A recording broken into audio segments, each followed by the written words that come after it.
Olá, vamos mergulhar hoje nas ideias de Fred Kaufman no livro Liderança e Propósito, para entender por que aquele modelo antigo de motivação, sabe? Aquele de bônus e ameaças, simplesmente não funciona mais. E o mais importante, o que a gente pode colocar no lugar?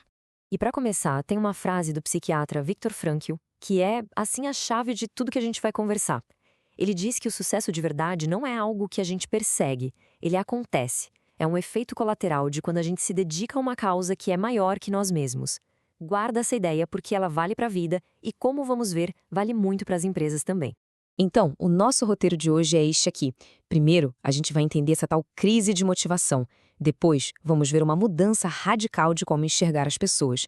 Aí vem uma metáfora incrível para um novo tipo de liderança. Seguida de como comunicar um propósito que realmente inspira. A gente vai repensar o que é sucesso e, no final, fechar com 3 lições bem práticas para começar a aplicar já. Bom, vamos lá, começando pelo problema. O autor chama isso de a crise da motivação. É fundamental a gente entender por que os métodos antigos não só pararam de funcionar, como muitas vezes acabam piorando as coisas. Olha só esse número, 90%. É um dado chocante, né? A maior parte da força de trabalho no mundo se sente desconectada do que faz. Pensa nisso, 9 em cada 10 pessoas estão lá só cumprindo tabela, sem paixão, sem se entregar de verdade. Fica claro que a velha tática da cenoura e do chicote, dos bônus e das punições, perdeu completamente o seu poder.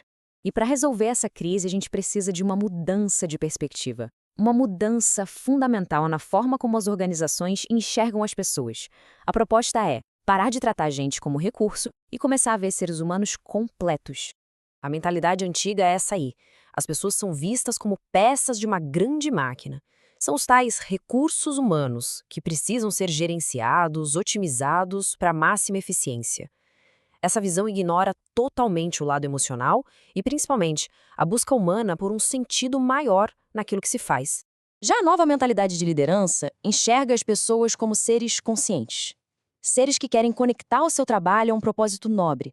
Elas buscam, e essa expressão do autor é ótima, um projeto de imortalidade. Ou seja, aquele desejo que todo mundo tem de contribuir para algo que vai durar, que vai ficar, depois que a gente se for, de deixar um legado. E essa diferença gritante entre só gerenciar e liderar de verdade fica muito clara com uma metáfora que o autor usa, a de remar um barco contra a de surfar uma onda. Pensa assim, no barco, o líder dita o ritmo, a direção, remem assim, é um comando centralizado, todo mundo faz igual, com pouca autonomia. Agora imagina uma onda gigante. O líder não controla a onda. Ele aponta para ela e diz, vamos juntos. Cada um tem sua prancha, seu estilo, mas todos se movem em harmonia, impulsionados por aquela força imensa. Essa onda enorme é a missão grandiosa que define as empresas de muito sucesso. É isso que atrai os melhores talentos. Pessoas que não querem só um emprego, elas querem fazer parte de algo gigante. Como organizar toda a informação do mundo, no caso do Google, ou conectar o planeta, no do Facebook. São missões que inspiram. Tá, mas como é que um líder consegue conectar uma tarefa do dia a dia, às vezes super repetitiva, com um propósito tão grandioso assim? Tem uma história famosa do zelador da NASA que ilustra isso de um jeito perfeito. Dizem que lá nos anos 60, durante uma visita à NASA, perguntaram para um zelador o que ele estava fazendo. E ele não respondeu, estou varrendo o chão. Ele respondeu cheio de orgulho, estou ajudando a levar o homem à Lua. Ele tinha total clareza do papel dele naquela missão gigantesca. Isso leva a gente para uma pergunta que é um verdadeiro teste para qualquer líder. Seria possível descrever a missão da organização de um jeito tão simples e tão nobre que uma criança de 7 anos entenderia e sentiria orgulho? Se a resposta for não, talvez o propósito não esteja tão claro assim. Com tudo isso, a gente chega num entendimento mais profundo do que é um negócio. Quando o propósito vira o centro de tudo, o sucesso financeiro deixa de ser o objetivo principal e passa a ser visto como uma consequência natural. Kaufman defende uma evolução moral no capitalismo. A ideia é deixar para trás aquela mentalidade fria do são apenas negócios e adotar uma de negócios e justiça. Uma visão onde a empatia, integridade e o serviço de verdade para as pessoas e para a sociedade são o verdadeiro coração da organização. E aqui a gente fecha o ciclo, voltando lá para a ideia do Viktor Frankl do comecinho. Quando uma empresa se dedica de verdade a uma causa nobre, a resolver um problema real, o lucro e o crescimento viram resultado inevitável e não a obsessão que guia cada passo. Certo, a teoria é linda, mas e na prática? Como é que isso tudo vira ação?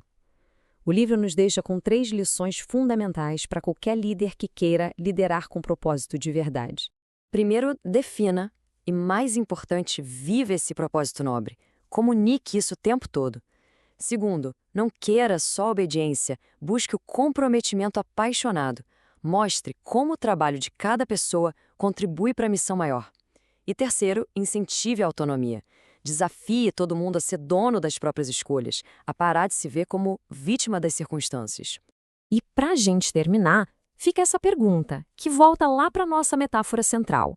Qual é a onda enorme que a sua organização, a sua equipe, ou até mesmo cada um de nós individualmente pode surfar? Pensar nisso pode ser o primeiro passo para um trabalho com muito, mas muito mais propósito.